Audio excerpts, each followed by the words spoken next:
आपका flat east facing है या वेस्ट, एंट्री नॉर्थ ईस्ट से है या साउथ वेस्ट से, और क्या ये सब सच में मैटर करता है? कहीं आप भी तो वास्तु के चक्कर में एक अच्छी डील मिस तो नहीं कर रहे हैं? वास्तु एक ऐसा सब्जेक्ट जहाँ बिलीफ, ट्रेडिशन और प्रैक्टिकलिटी टकराते हैं, और इसी टकराव के बीच हम आज लेके आए हैं एक रिसर्च बेस्ड एनालिसिस, ताकि आप सिर्फ सुने सुनाए डिसीजंस ना ले बल्कि समझ के ले। हेलो एवरीवन, आप देख रहे हैं थिंग्स टू गेट, एक सीरीज जहां हम रियलिस्टिक डिसीजंस को बनाते हैं थोड़ा आसान, थोड़ा लॉजिकल और बिल्कुल स्ट्रेस फ्री।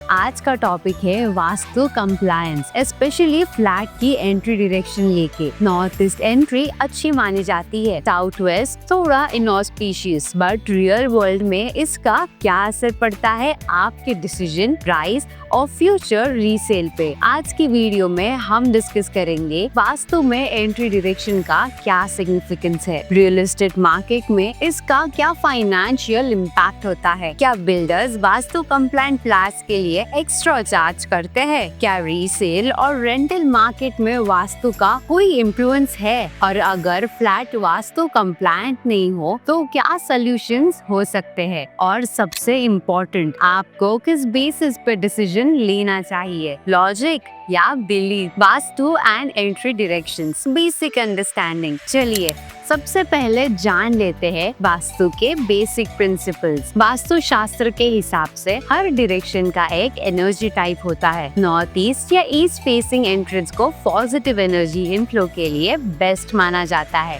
साउथ वेस्ट या साउथ फेसिंग एंट्रेंस को नेगेटिव या वेल ड्रेनिंग डायरेक्शन माना जाता है। पर ये कॉन्सेप्ट मोस्टली ट्रेडिशनल बिलीफ पर बेस्ड है। इसका साइंटिफिक या एम्पिरिकल प्रूफ लिमिटेड है, लेकिन लार्ज पॉपुलेशन बेस इस पर ट्रस्ट करता है, स्पेशली टियर 2, टियर 3 सिटीज और culturally rooted families. Market behaviour, क्या डेवलपर्स भी वास्तु फॉलो करते हैं? रियल एस्टेट डेवलपर्स आजकल वास्तु को इग्नोर नहीं करते। लग्जरी और मिड सेगमेंट हाउसिंग में वास्तु कंप्लायंट लेआउट एक मार्केटिंग पॉइंट बन चुका है। बिल्डर्स अपने साइट प्लान्स में नॉर्थ ईस्ट एंट्री वाले फ्लैट्स को हाईलाइट करते हैं, और कई बार उनके प्राइसेस भी थोड़े से हाई होते हैं ड्यू टू हायर डिमांड। तो अगर आप एक बिल्डर फ्लैट देख रहे हैं, vastu compliance is likely already considered. Pricing and demand impact. अब बात करते हैं पैसों की। क्या नॉर्थ ईस्ट फेसिंग फ्लैट ज्यादा महंगा होता है? आंसर है हाँ, कई केसेस में ज्यादा महंगा होता है। बिगर प्रोजेक्ट या इन्वेस्टर हैवी लोकेशंस में वास्तु कंप्लायंट फ्लैट्स के लिए 100 to 300 rupees per square feet तक का प्रीमियम चार्ज किया जा सकता है। रीसेल के टाइम पे भी कुछ बायर्स सिर्फ ईस्ट नॉर्थ फेसिंग ऑप्शंस ही कंसिडर करते हैं, लेकिन ये डिमांड हर मार्केट में यूनिफॉर्म नहीं होती। अर्बन सिटीज में स्पेशली मुंबई, बैंगलोर, पुणे जैसे प्लेसेस में प्रैक्टिकलिटी को हमेशा बढ़ावा दिया जाता है वास्तु के ऊपर। अगर फ्लैट साउथ वेस्ट एंट्री वाला है तो क्या ऐसे फ्लैट लेना मना है? बिल्कुल भी नहीं। अगर ओवरऑल लेआउट, वेंटिलेशन, लाइट,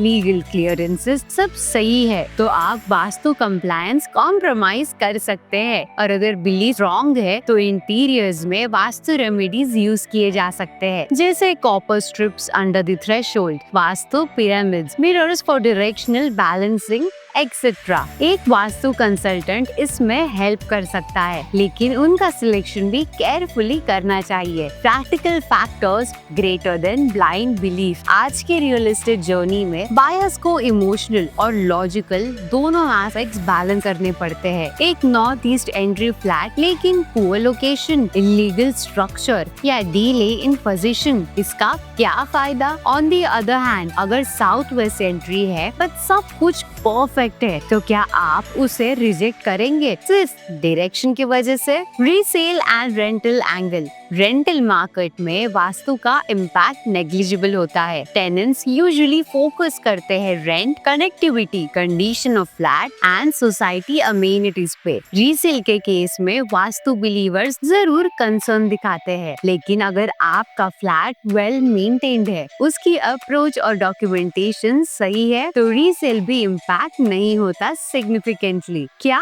करना चाहिए? Final thoughts. तो क्या आपको फ्लैट सिर्फ वास्तु देख के लेना चाहिए? आंसर है नो। वास्तु को एक कंसिडरेशन बनाइए, डिसीजन मेकर नहीं। Legal clearances, construction quality, floor plan, connectivity और प्राइसिंग, ये सब इक्वली या फिर ज्यादा इम्पोर्टेंट होते हैं। अगर आपका बिलीफ सिस्टम स्ट्रॉन्ग है वास्तु में, तो आप प्रायोरिटाइज कर सकते हैं, बट प्रैक्टिकल कॉम्प्रोमाइजेस भी समझदारी का हिस्सा है। अगर आपको ये वीडियो हेल्पफुल लगा हो तो लाइक, शेयर और कमेंट जरूर करें और सब्सक्राइब करें हमारे चैनल को। और अगर आप बिल्डर के लेट पोजीशन से परेशान है, तो लास्ट वीडियो जरूर देखिए, has your developer delayed position of your flat. उसमें हमने बताया था ऐसे सिचुएशन में क्या लीगल राइट और स्मार्ट स्टेप्स होते हैं आपके पास। ऐसे ही रियल एस्टेट के क्रूशियल टॉपिक्स को डिकोड करने के लिए जुड़े रहिए things to care bye nobrokerage.com के साथ। हम लेकर आते हैं वो नॉलेज जो हर बायर डिजर्व करता है, क्योंकि ये सिर्फ एक घर नहीं, आपका सपना है। ये है nobrokerage.com, made in India, made for Indians. मिलते हैं अगले एपिसोड में एक नए टॉपिक के साथ। वीडियो पसंद आए तो लाइक, शेयर और सब्सक्राइब करना ना भूले।